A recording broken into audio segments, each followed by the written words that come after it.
Hey y'all. So I just wanted to jump on here and talk about something I saw in the news today. The Fraternal Order of Police here in Charlotte popped up in the news yesterday. I believe it was yesterday. And I think maybe this was posted today. Yeah, it was posted today. And I'm going to bring this up here in a minute. But the story is, and this was on all the local news stations, that the heading says that the Charlotte Police Group, which is the Fraternal Order of Police, seeks federal assistance, National Guard deployment amid violence concerns. Yeah, you heard me right. And I'll switch it over here in just a minute. Actually, let me just go ahead and do that now. Yeah. So you see that right there. Charlotte Police Group seeks federal assistance, National Guard deployment amid violence concerns. And this was reported um, by, let me move this over so you can see, yeah, WCNC. Um, I pulled this up from their website so that you could see it. So let me move the screen back and center it. Actually, let me do this just to make it bigger. All right, anyway, I might be able to do this over here. Nope, that's not what I want. There. As I go through and scroll. There we go. So Diamond Carroll published this morning, and essentially, um, Lodge number 9 is what they did on their Facebook post. I didn't look them up on Facebook. I was just wondering if I could find the story. And so this is what it is. The Charlotte Mecklenburg Fraternal Order of Police, Lodge number 9, has formally requested federal law enforcement assistance, including National Guard deployment, citing the organization describes as violence and a staffing crisis. Quote, "This isn't politics. It's a fight for our neighbors' lives," FOP Lodge number 9 said in a Facebook post. And they go on to say, the request is due to the ongoing failure of the city and police leadership to address the severe staffing crisis within the Charlotte Mecklenburg Police Department, which we believe has led to a violence crisis in Charlotte. The FOP mentioned 15 homicides since the killing of Irina Zarutska on August 22nd. This is the young woman who is a Ukrainian immigrant who lived here in Charlotte, who was murdered on the Blue Line rail train here in Charlotte after work. That murder has been politicized and it has been weaponized. Yes, that's my opinion, and I'll explain that in a minute.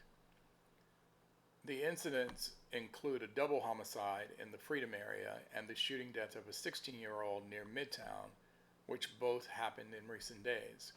According to the FOP, Uptown has experienced a nearly 200% increase in homicides year to date compared to 2024. The organization also referenced multiple shootings resulting in serious injuries and a July 6th shooting in which a CMVD officer was shot and nearly killed while responding to a domestic dispute uptown. The organization also referenced two other murders on Katz property in 2025, a 21-year-old stabbed and a 31-year-old shot at the Charlotte Transportation Center, and an assault on a bus passenger that it said received little public attention from city leadership. So that information is there, particularly with this story. You can find probably multiple stories, but I'll link this particular story in the link of this description once I upload and publish it. So here's the thing. From where I sit as just a community member watching the news, and the community themselves, that I think that this is the new normal that we're in, that those two murders that happened at the Katz Hub that the FOP is referencing, I'm pretty sure that's intentional. Now, I wasn't in the writer's mind. I don't know what their actual intent is, but I can draw lines. I can draw lines. And no, I am not a conspiracy theorist. I go by what I know, what I believe, what I know, and what I can prove. And at the end of the day, it's only about what I can prove. But I will talk about what I believe and what I know. And so, watching the news, here's the thing. It was reported about the murders in the Charlotte transportation hub happened on a weekend. And I watched it. And I wanted to see, some news stations picked it up, some didn't. Now, for the purpose of this video and this conversation, I'm going to insert race into it because it matters. And anyone who says it doesn't is actually numb to this on a best day or just ridiculously racist on a bad day. And here's why it matters. The people who were killed in the transportation hub were black, and they were black men. The person who was killed on the train was a white woman. And her death at that time, you can't make this up. That is in the same period of time that Donald Trump decided to send troops to Washington, D.C. Because their crime rate was, quote, running wild. The gangs were running the streets of D.C. when nothing could be further from the truth. The D.C. is experiencing a 30-year low in percentage of crime. But Donald Trump is targeting Democratic cities. He's targeting Democratic cities because he says he's going after the Democratic cities because they won't, these are not his words, these are mine, because they won't lick the boot and bend the knee to kiss the ring. Last time I checked, this country has no king and has not needed a king since 1776. And the last time I checked our governing documents, the Constitution is based on a constitutional republic of a type of democracy. And so until we address this, until we face it head on, these types of conversations are going to continue to happen. Now, the FOP can say all day long that this has nothing to do with politics. Sure it does. Because as soon as that story was picked up locally, and then it became a national item, when Donald Trump spoke about it, they asked him about it. But all these questions and news conferences and everything, did they talk about the two murders that happened the weekend before or the weeks prior to her death? No, they did not. They didn't ask anybody about those. They only asked about hers. Now, part of the conversation also is mental health and how the mental health system also failed her and failed her accuser, the person who actually killed her. This person is known to have severe mental health issues. His mother even tried to have him committed, and the hospital released him because he was too aggressive. Why is nobody looking into that? But the GOP, the Mecklenburg, the chairman of the North Carolina, the Mecklenburg County GOP, called a news conference at the station where this happened to start calling out Charlotte's mayor and city council for failure to do anything about this. Then that was picked up nationally, and they are calling for the GOP of the North Carolina General Assembly created Irina's law. And it's sitting on Governor Stein's desk. He hasn't, as of this video, he hasn't signed it yet. But today is the last day. If he doesn't sign it or veto it, and it just sits there, it will officially become law at midnight tonight. And it has some good points in it, but it doesn't address the central issue. Now, we can bring up the gun issue because the gun issue still needs to be talked about, but a gun was not used in this particular murder. No, Irina was stabbed in the neck. what actually has to be talked about is the failure of the mental health system.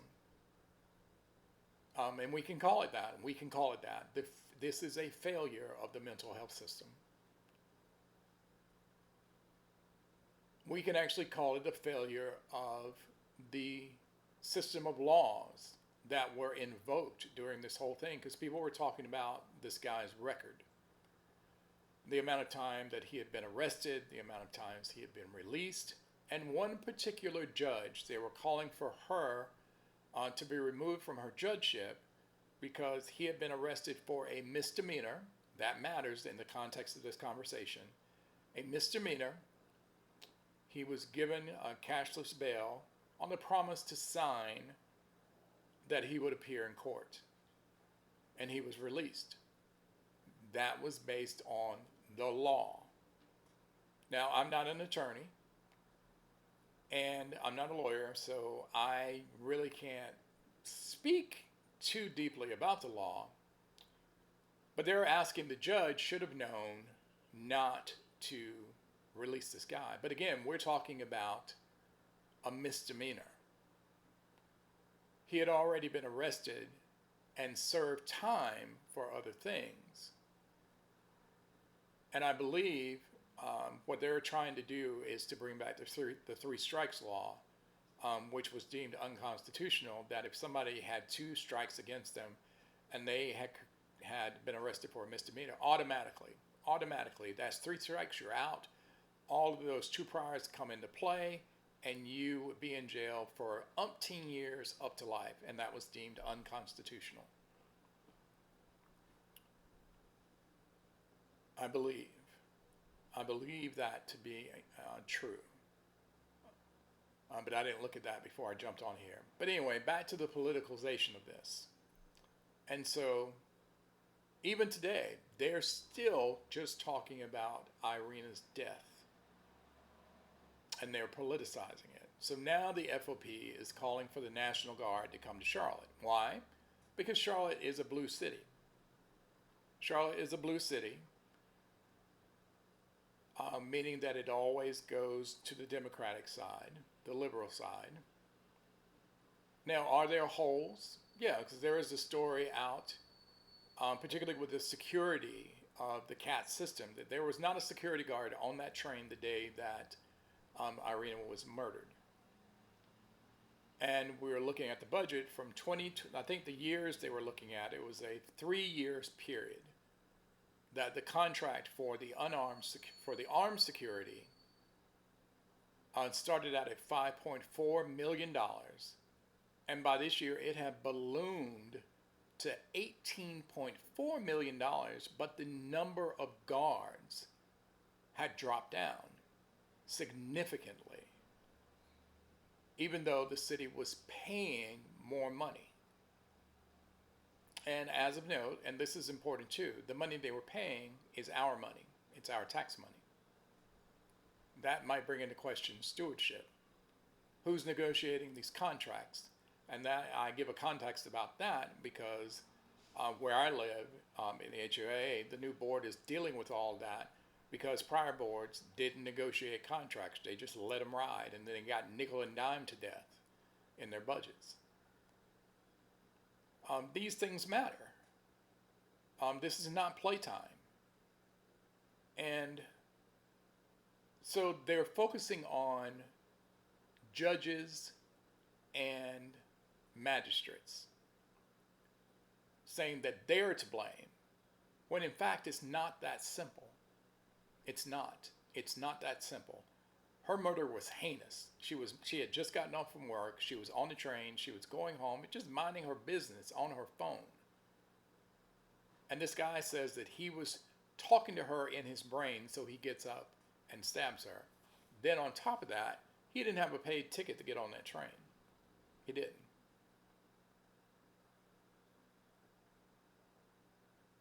And so there's a lot to unpack in this stuff. But Irina's murder is being politicized, and it's being weaponized. And it's being used as a proverbial tennis ball between the MAGA right and the liberal left. Yeah, this is not a Democratic or a Republican issue because there are liberals on the Republican side and there are conservatives on the Democratic side. No, this doesn't have anything to do with this. This is about people who lick the boot and kiss the ring. And that's my opinion. That's my opinion looking at all the evidence. Yes, there are holes and cracks in the armor of Charlotte, and they need to be fixed. There are holes in the armor of North Carolina, and they need to be fixed. But until we actually have people on city councils, in sheriffs and police chiefs' seats, the police department, the sheriff's department, law enforcement, judges, attorneys, magistrates, general assemblies, all of that, all of these entities have to work together. But this federal administration has made it difficult. And so this country has been divided. And divided so far that both sides have probably forgotten what it looks like to meet in the middle. And I always talk about elections have consequences. And I can draw a line from last year's election. And yes, Kamala Harris lost, Donald Trump won. But I can still draw a line from the election results all the way to August 22nd when she was murdered. And I can actually lay this at Donald Trump's feet. Because whether they want to believe it or not, we have all of this evidence that shows the majority of all of this stuff that has happened in this country is due to the incitement by the right. They are the party of violent incitement. Show me a video where a prominent Democrat has called for an insurrection. Show me a prominent Democrat on the right who has called for giving guns to anyone who is 18 and above without any training, no license to carry the gun, and a concealed to carry, no permit. Show me a prominent Democrat who advocates for that. Show me, because I've looked, and I can't find them. I can find plenty of them on the right. In fact, Republicans actually submitted that bill, which was vetoed, and it wasn't overridden.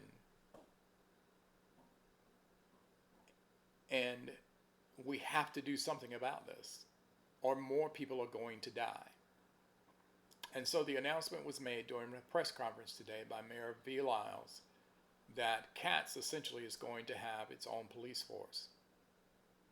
And I personally think that they should be armed. And they should never be working by themselves. They should be in pairs, in twos. But the personnel matters. The vetting of these people matters. The training matters. The pay matters. Their understanding of the law matters. And a lot of this is going to be dependent on whether we vote to pass the transit information that's going to be on the ballot on November 2nd.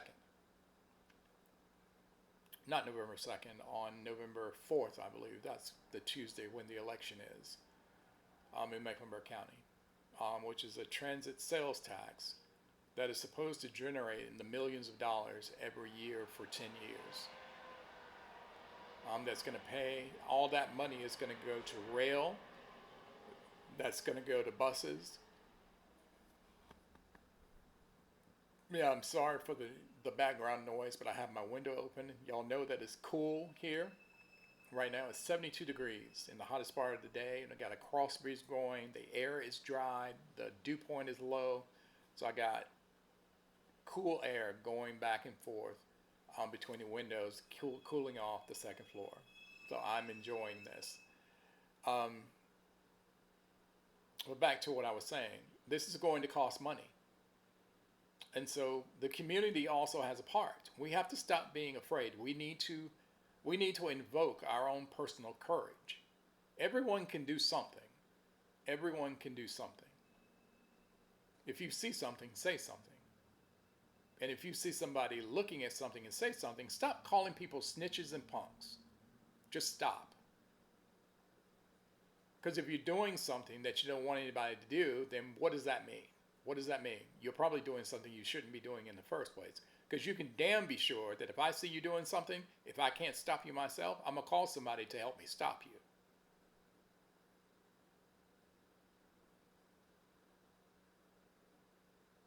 So yeah, this conversation needs to continue. But no, the National Guard does not need to come to Charlotte. We don't need the National Guard here. I mean, what are they going to do? Be here for 30 days, patrol the streets. People will stop doing what they're doing so they can say that crime has dropped for those 30 days. And then when they leave, the crime picks back up again. That's not going to do anything when you're talking about long term. It has no longevity to it. Policies have to be instituted. And then policies that don't work have to be scrapped or revisited. There needs to be laws with teeth. And the right people need to have that teeth in order to do their jobs correctly. And I doubt very seriously we'll ever be able to take politics out of it. Because if we're not going to be able to take religion out of it, how are we going to be able to take politics out of it? But yeah, I don't know where you fall on this issue, but it's not simple. It's not a simple issue. And it sucks. It sucks that this woman who escaped the rampage of Russia into her country so that she could live, she comes to a country that's supposed to be the beacon on the hill, and she's murdered for absolutely no reason. But she's not the only one. She's not the only one.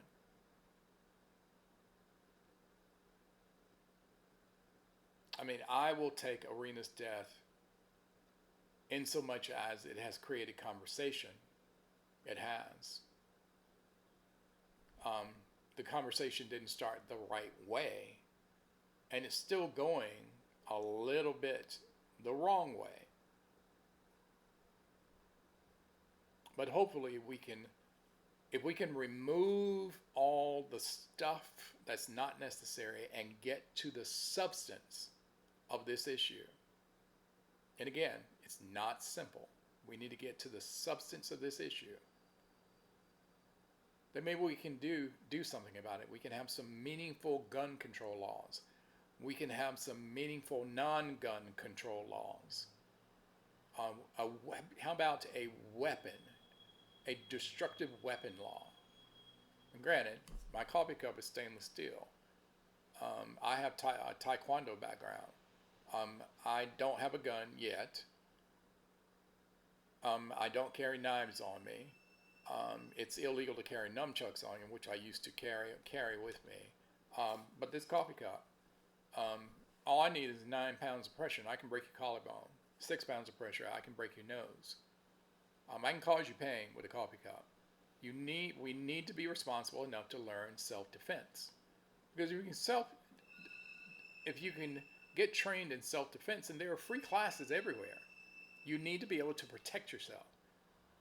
Self-defense doesn't mean you become bulletproof, but it means you can help yourself and you can help others. So that's pretty much what I wanted to say about this issue. And I'll end this video like I do most of my political content videos. Elections have consequences. I need everybody to remember that, no matter which side you vote on. But you need to think long and hard before you mark that X or pull that lever. Elections have consequences. I'll see you on the next one.